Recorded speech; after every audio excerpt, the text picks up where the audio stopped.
Hello भाई, नमस्कार। आप सुन रहे हैं जागरण पॉडकास्ट का खबरनामा। मेरा नाम है शताक्षी सिंह। आज तारीख है 5 मार्च की और दिन है मंगलवार का। चलिए आपको बताते हैं आज दिन भर की तमाम बड़ी खबरें। बुलेटिन की शुरुआत करेंगे हेडलाइंस के साथ। खत्म हुआ योगी कैबिनेट विस्तार पर सस्पेंस, कई सारे चेहरों को मिली नई जिम्मेदारी। हाथ में तलवार लेकर पीएम मोदी को दी जान से मारने की धमकी, वीडियो भी बनाया, पुलिस ने दर्ज किया केस। वो एक खूंखार अपराधी, मुख्तार अंसारी की याचिका पर सुप्रीम कोर्ट ने की कड़ी टिप्पणी। बेंगलुरु कैफे ब्लास्ट के तार आईएसआईएस से जुड़े 7 राज्यों में 17 ठिकानों पर एनआईए की रेड, चेन्नई से 7 लोग हिरासत में लिए गए। चीन का रक्षा बजट 19.61 लाख करोड़ हुआ, ये भारत से 3 गुना ज्यादा, लेकिन अमेरिकी सेना से 54 लाख करोड़ कम। यूएन ने माना हमास रेप का कसूरवार, जंग शुरू होने के 150 दिन बाद रिपोर्ट जारी, कहा 7 अक्टूबर 2023 को 3 जगह गैंग रेप हुए। बिटकॉइन में फिर आया बम्पर उछाल, साल भर में 200% बढ़ा भाव। रिलीज से पहले ही शैतान ने किया कब्जा, 2 दिन में धड़ाधड़ छापे नोट। यश दुबे और हर्ष बने मध्य प्रदेश के मसीहा, रोमांचक मोड़ पर पहुंचा पहला सेमीफाइनल मुकाबला। अब खबरें विस्तार से जान लीजिए। उत्तर प्रदेश के मुख्यमंत्री योगी आदित्यनाथ सरकार 2.0 का पहला मंत्रिमंडल विस्तार मंगलवार को हो गया। लंबे समय से इसका इंतजार था और अब ये सस्पेंस खत्म हो गया।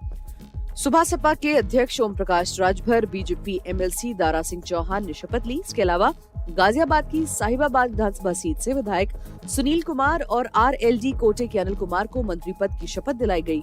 राजभवन लखनऊ में शपथ ग्रहण समारोह आयोजित किया गया। मुख्यमंत्री योगी आदित्यनाथ की मौजूदगी में यह कार्यक्रम हुआ। सुबह सपा प्रमुख ओम प्रकाश राजभर को योगी कैबिनेट में अहम जिम्मेदारी दी गई। ओपी राजभर पर सरकार ने भरोसा जताया है। इसके साथ ही दारा सिंह चौहान को भी कैबिनेट में जगह दी गई। मंगलवार को सीएम योगी की मौजूदगी में दारा सिंह चौहान ने शपथ ली। योगी कैबिनेट में वो मंत्री बन गए हैं। दारा सिंह चौहान का बीजेपी से सपा में जाना और फिर घर वापसी चर्चा में रहा था। दारा सिंह चौहान ने घोसी सीट से उपचुनाव लड़ा था। वो भाजपा से विधान परिषद सदस्य हैं। मुख्यमंत्री योगी आदित्यनाथ ने मंत्री पद की शपथ लेने वाले 4 नेताओं को बधाई दी है। सीएम योगी ने ओपी राजभर, दारा सिंह चौहान, अनिल कुमार और सुनील शर्मा को बधाई दी। सीएम योगी ने एक्स पर ट्वीट किया कि उत्तर प्रदेश सरकार में आज मंत्री पद की शपथ लेने वाले सभी साथियों को हार्दिक बधाई। पूर्ण विश्वास है कि आप सभी मोदी की गारंटी को धरातल पर उतारते हुए विकसित उत्तर प्रदेश के संकल्प की सिद्धि में महत्वपूर्ण भूमिका निभाएंगे। आप सभी के उज्जवल कार्यकाल के लिए मेरी मंगलमय शुभकामनाएं। वहीं प्रधानमंत्री नरेंद्र मोदी और उत्तर प्रदेश के मुख्यमंत्री योगी आदित्यनाथ को जान से मारने की धमकी देने के आरोप में एक व्यक्ति के खिलाफ कर्नाटक के यादगिरी में प्राथमिकी यानी कि एफआईआर दर्ज की गई। फिलहाल आरोपी की तलाश करने के लिए पुलिस इलाके के अलग अलग हिस्सों में बंट गई है। यादगिरी पुलिस ने कहा कि सोशल मीडिया पर एक वीडियो पोस्ट करने के लिए मोहम्मद रसूल कद्दारे नाम के व्यक्ति के खिलाफ मामला दर्ज किया गया है। दरअसल इस आरोपी ने कांग्रेस सरकार आने पर पीएम नरेंद्र मोदी और उत्तर प्रदेश के मुख्यमंत्री योगी आदित्यनाथ को जान से मारने की धमकी दी थी। आरोपी पर यादगिरी के सुरपुर पुलिस स्टेशन में भारतीय दंड संहिता की धारा 505 1B, 25 1B और सशस्त्र अधिनियम के तहत मामला दर्ज किया गया है। पुलिस ने कहा कि अपने मोबाइल फोन पर वीडियो रिकॉर्ड करके रसूल ने प्रधानमंत्री मोदी और यूपी के सीएम योगी आदित्यनाथ को अस्पष्ट शब्दों में गाली दी। पुलिस ने बताया कि कदारे यादगिरी जिले के रंगापेट का रहने वाला है और हैदराबाद में मजदूरी करता है। अधिकारियों ने कहा कि उन्होंने हैदराबाद सहित विभिन्न स्थानों पर आरोपी की तलाश शुरू कर दी है। वहीं सुप्रीम कोर्ट ने मंगलवार को मुख्तार अंसारी की सजा को चुनौती देने वाली याचिका पर सुनवाई को टालते हुए कड़ी प्रतिक्रिया दी है। याचिका को टालते हुए कोर्ट ने टिप्पणी करते हुए कहा कि अंसारी एक खूंखार अपराधी है। अंसारी ने इस याचिका में 24 साल पुराने एक मामले में उसे 5 साल की सजा सुनाने के इलाहाबाद हाई कोर्ट के आदेश को चुनौती दी है। न्यायमूर्ति बेलाम त्रिवेदी और न्यायमूर्ति पंकज मित्तल की पीठ ने अंसारी की याचिका पर सुनवाई मंगलवार को स्थगित कर दी थी। पीठ ने कहा कि वो खूंखार अपराधी है और उस पर ऐसे कई मामले हैं। वहीं उत्तर प्रदेश सरकार की ओर से पेश वरिष्ठ वकील गरिमा प्रसाद ने कहा कि अंसारी ने राज्य में आतंक का साम्राज्य फैला रखा था, जिस पर पीठ ने कहा कि वो अब सलाखों के पीछे है। शीर्ष अदालत ने पिछले साल 13 अक्टूबर को उच्च न्यायालय के आदेश के खिलाफ अंसारी की अपील पर उत्तर प्रदेश सरकार से जवाब मांगा था। इससे पहले 23 सितंबर को इलाहाबाद उच्च न्यायालय की लखनऊ पीठ ने अंसारी को बरी करने के एक फैसले को पलट दिया था और गैंगस्टर कानून से जुड़े एक मामले में उसे 5 साल की जेल की सजा सुनाई थी। वहीं कर्नाटक के बेंगलुरु में मशहूर रामेश्वरम कैफे में शुक्रवार को हुए बम ब्लास्ट के तार आतंकी संगठन ISIS से जुड़े हुए हैं। नेशनल इन्वेस्टिगेशन एजेंसी ने NIA मंगलवार को मामले में 7 राज्यों में 17 ठिकानों पर छापे मारे हैं। NIA की टीम ने बेंगलुरु के RT नगर में टी नजीर के घर पर छापा मारा। टी नजीर के ISIS से जुड़े होने का शक है। उसने कथित तौर पर कैफे ब्लास्ट के लिए आतंकवादियों को उकसाया था। इससे पहले RT नगर और सुल्तान पालिया में ग्रेनेड की खरीद के मामले में रेड की गई थी। इन छापों में गोलियां और ग्रेनेड्स बरामद हुए। जुनैद नाम का शख्स रामेश्वरम कैफे ब्लास्ट का मास्टरमाइंड माना जा रहा है। उसके खिलाफ हवाला लेन देन के संबंध में पहले से ही मामले दर्ज हैं। NIA की टीम छानबीन के लिए बेंगलुरु सेंट्रल जेल भी गई थी। तमिलनाडु के चेन्नई के रामनाथपुरम में शमशुद्दीन के घर पर भी रेड जारी है। NIA ने चेन्नई के सिद्दरपेट और बिडियार से 5 लोगों को हिरासत में लिया है। हालांकि अभी इसकी कोई आधिकारिक पुष्टि नहीं की गई है। बात करें विदेशी खबरों की तो चीन ने साल 2024 के लिए अपना रक्षा बजट को 7.2% बढ़ा दिया है। इसे अब 19.61 लाख करोड़ रुपए कर दिया गया है। ये भारत की रक्षा बजट से 3 गुना ज्यादा है। भारत का रक्षा बजट 6.21 लाख करोड़ रुपए है। हालांकि चीनी सेना का बजट अब भी अमेरिका के बजट से 54 लाख करोड़ रुपए कम है। अमेरिका का रक्षा बजट लगभग 43 लाख करोड़ रुपए का है। चीन ने रक्षा बजट ऐसे समय पर बढ़ाया है जब उसकी अर्थव्यवस्था काफी बुरे दौर से गुजर रही है।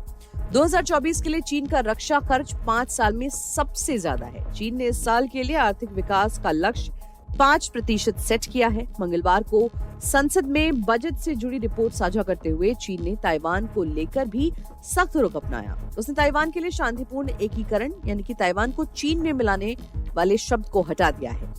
चीनी राष्ट्रपति शी जिनपिंग के कार्यकाल के दौरान रक्षा खर्च में भारी बढ़ोतरी हुई है। ये साल 2013 में 8.45 लाख करोड़ था, जो कि अब 19.61 लाख करोड़ पर पहुंच गया है। इसके साथ ही ये लगातार 30वां साल है जब चीन ने अपने डिफेंस बजट को बढ़ाया है। वहीं 7 अक्टूबर को इजराइल हमास जंग शुरू होने के बाद पहली बार UN ने माना है कि हमास आतंकियों के हमले के दौरान न सिर्फ 1200 लोगों की हत्या की गई, बल्कि इजरायली और दूसरे देशों की महिलाओं के साथ रेप भी किया गया। UN की agency special representatives of secretary general on sexual violence in conflict की रिपोर्ट के मुताबिक 7 अक्टूबर 2023 को इजराइल की कम से कम 3 लोकेशन से ऐसे सबूत मिले हैं जिनसे पता चलता है कि वहां महिलाओं से गैंगरेप हुआ था। इसी दिन इजराइल ने गाजा पर हमला बोला था। जंग अब तक जारी है।